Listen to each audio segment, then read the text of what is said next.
जैसा कि विनू भी कह रहे थे, आज सुबह एक्सपेक्टेड था कि ये खुले शायद नीचे, लेकिन टिके ना। और अगर आप नीचे शॉर्ट करेंगे आज तो फंसेंगे आप। और एग्जैक्टली 2500 से ही घूमा विरू। और ये तर्क संगत भी था क्योंकि 3000 से ये स्टॉक ऑलरेडी गिर चुका था। और लेकिन एक चीज़ मैं ऐड करूँगा यहाँ पर। मुझे लग रहा है कि इसमें ना अब थोड़ा सा 3000 क्रॉस करने में थोड़ा टाइम लगेगा। ऐसा भी नहीं है कि बस ये वापस 3000 बहुत जल्दी क्रॉस कर लेगा, क्योंकि है तो नेगेटिव ये। ऐसा नहीं है कि नेगेटिव नहीं है, इम्पैक्ट तो पड़ेगा, वॉल्यूम्स पर इम्पैक्ट पड़ेगा।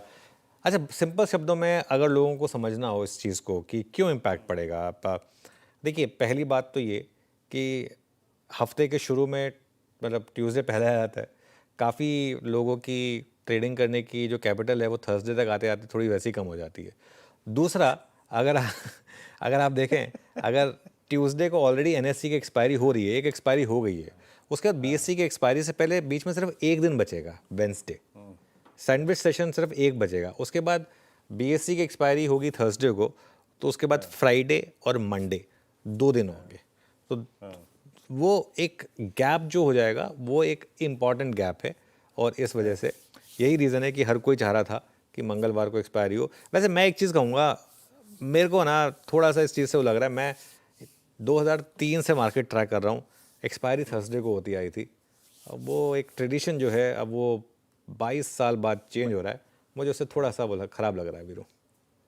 मैं तो गुरुवार वाली एक्सपायरी में खुश हुआ अनुज। मुझे तो गुरुवार का दिन टाइम वाइज, आई मीन एक मंडे को अगर आप एक आउटलुक फ्रेम कर लेंगे, जनाब इंडेक्स इस रेंज में जाएगा, इस रेंज में जाएगा, मैं अपनी बिल्कुल एज यहाँ पे खड़ी कर लेता हूँ, उस हिसाब से फ्रेंकली स्पीकिंग अनुज मेरा फेवर थर्सडे है। बिल्कुल बिल्कुल। थर्सडे या फिर आप फ्राइडे रख लेते हैं, लेकिन ट्यूसडे मुझे थोड़ा सा जमा नहीं। लेकिन खैर जो भी है, अब एक्सचेंजेस ने कुछ सोच कर ही डिसीजन ठीक लिया है होगा। अनुज, कम से कम 2 दिन हो गए, वरना हर रोज एक्सपायरी हो रही थी। नहीं नहीं, वो तो खैर बहुत बुरा सीन हो गया था। वो तो कसीनो बन गया था वीरू। वो तो कैसीनो बन कसीनो गया बन था। गया था, उसमें तो कोई डाउट ही नहीं है। तब तो बिल्कुल फुल ऑन कसीनो था। कभी वो मिड कैप सेलेक्ट इंडेक्स, जिसमें कभी जिंदगी, वो तो मुझे उस बाद जब वो उस पर कॉन्ट्रैक्ट आया था, मुझे पता चला कि ऐसा कोई इंडेक्स भी है। वरना पता ही नहीं था कि ऐसा कोई इंडेक्स भी है। तो इसके लिए वरना वो बिल्कुल, अब फिर Nifty, bank Nifty, back to back expiries, कोई मतलब नहीं था उसका। गौरांग जी, बीएससी खरीद रहे हैं क्या आप? देखिए अनुज भाई, एक बहुत ही सरल और समझने वाली बात यह है कि अगर भारतीय शेयर बाजार क्षेत्र, यानी कि इंडियन कैपिटल मार्केट्स, ये क्षेत्र हमारी टीम को पसंद आता है, कैंप्स पर खरीदारी की राय है। लेकिन मैं बिल्कुल मानता हूं, अभी जैसे बातचीत हो रही थी, यतिन बता रहे थे कि छोटी अवधि में शायद कुछ असर पड़ सकता है, ये मंगलवार गुरुवार जो भी एक्सपायर, लेकिन आखिरकार जिसको सौदे करने हैं वो सौदे करेंगे।